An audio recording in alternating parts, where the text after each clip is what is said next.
رمضان رمضان رمضان رمضان رمضان رمضان رمضان يا رمضان رمضان يا رمضان نهر الأجور ومنبع الحسنات شهد الشهور ونعمة الإسلام. Nous remercions Allah subhanahu wa ta'ala de nous avoir accordé cette grâce de revivre encore le mois de Ramadan 2022.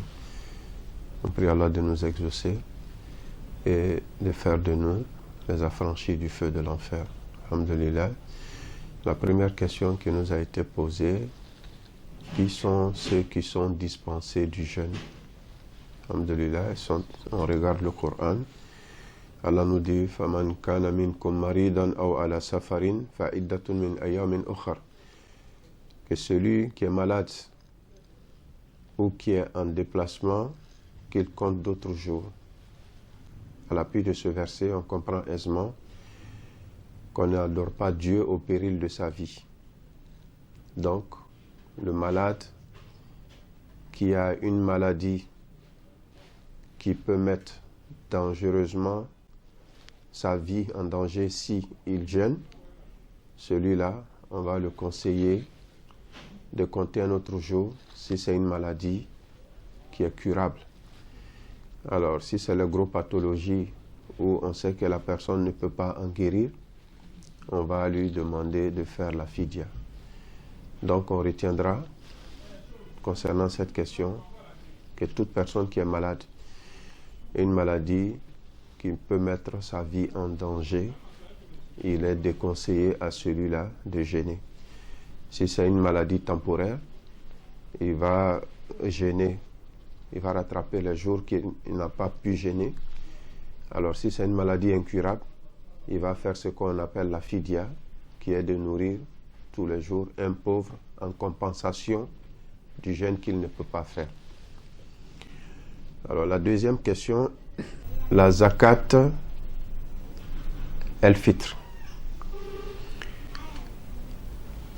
La zakat el-fitr, il faut savoir que c'est une zakat très importante. Rasoul sallallahu alayhi wa sallam lui a fixé deux objectifs. Il dit sallallahu alayhi wa sallam tuhratan lis-sa'im wa tu'matan lil-masakin.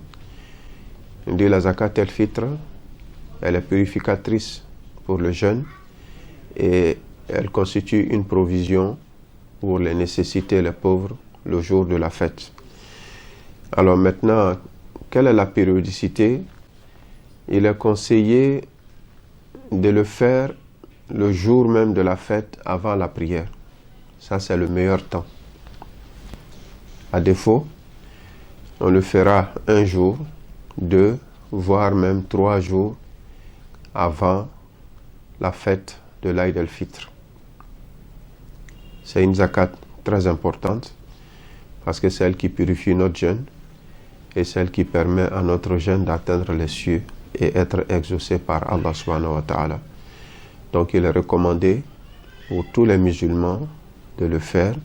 Ça se fait dans l'alimentation de base du pays et ça constitue 2,5 kg par personne. Donc il est important de le faire afin de purifier notre jeûne pour que ça puisse atteindre les cieux. Allah subhanahu wa ta'ala nous donne la bonne compréhension.